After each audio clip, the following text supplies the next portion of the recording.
What's going on, guys? Welcome back to the channel. So today we have another install. It is going to be our SPC camber arms. Now, good thing these aren't like the eBay cheapies. SPC is a pretty good company. They have some weight to them, so we know they're pretty strong.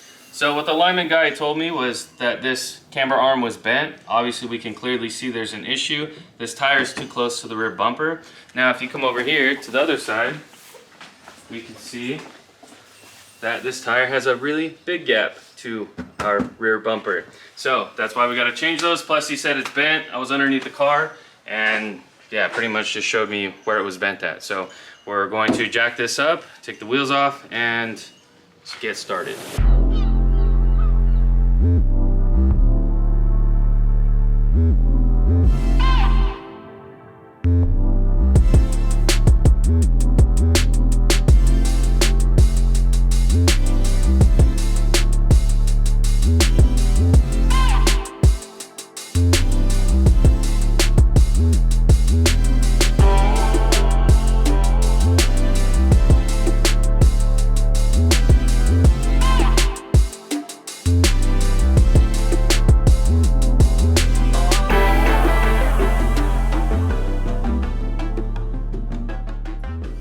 Alright guys, so underneath the car, our camber arms up here. Now the biggest issue with doing camber arms on E36s is we have to move the diff out of the way, because one of the main bolts that goes through right here, if you try to just take it out, you end up hitting the differential. So right now I started by getting the sway bar back here loose, so that way I can get to the ear mounts on the diff back here. We'll loosen the front bolt up there, and then we can start trying to take these out, and hopefully that'll give us enough room to shift the differential to pull the bolt out. Now I'm hoping I don't have to take the axles off and all that stuff, so we're going to try to work around that as best as possible and see if we can just scoot the diff over to pull that out. Okay, so pretty much, well, we got the arm out here without fully removing the differential. The problem is this bolt, there you go, now you can see.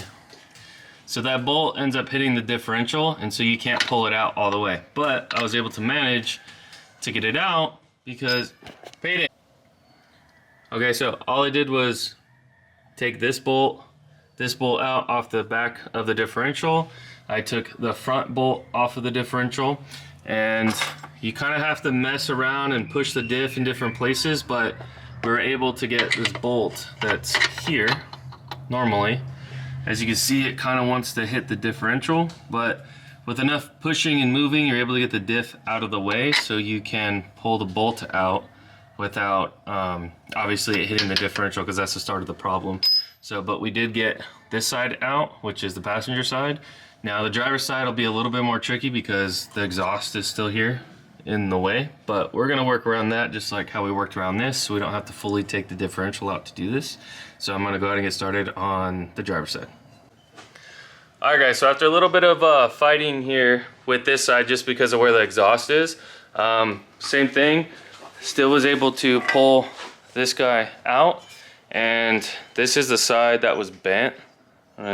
If you can really tell, if you know what these look like, but yeah, it's a little bent. But like I said, you just kind of have to work around where the bolt is, which I think you guys can see it. Yeah, that little hole right there. So you just got to get a jack up on the differential and a pry bar so you can pry the front of the differential up, and then slowly twist the bolt out and it will walk itself out. So now that both sides are out, we can go ahead and install the new ones.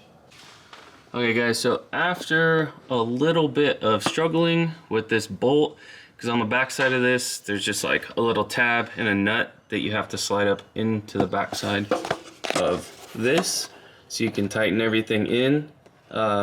With the exhaust being in the way, it just made it like 10 times harder, but that's all locked in.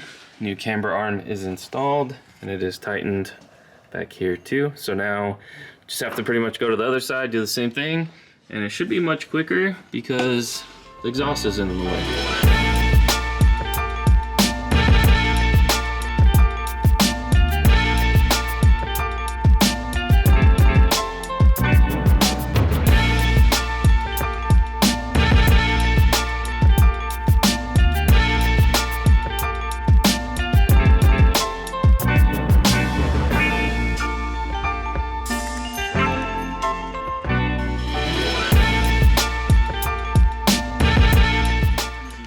guys, so now we did the passenger side, which, like I said, this side's a lot easier to get to. And like I said, it's like a little bolt with a tab that comes down off of it. So that way it's self-locking when it's in the backside here. So you gotta slide this up through this little slot and then tighten this up through here.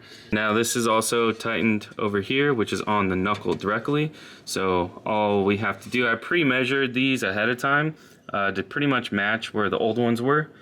And so we'll at least be close until we can get it aligned.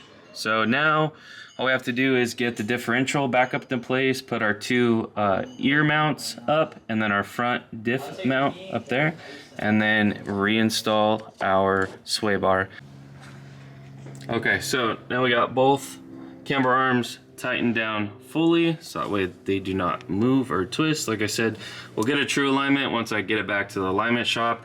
And then we went ahead and tightened both the ears on the back of the diff here and our front diff, and we tightened up our sway bar. 1, 2, 3. Alright guys, so that's going to be it for today's video. Make sure you guys like, comment, subscribe, and stay tuned for more content. I'll see you later. Just writing lines cause I feel like the champ. Heavyweight, first place, who could expect to get slapped? I'm running laps round the competition thinking no last. I just laugh, take a sip as I go and sit back.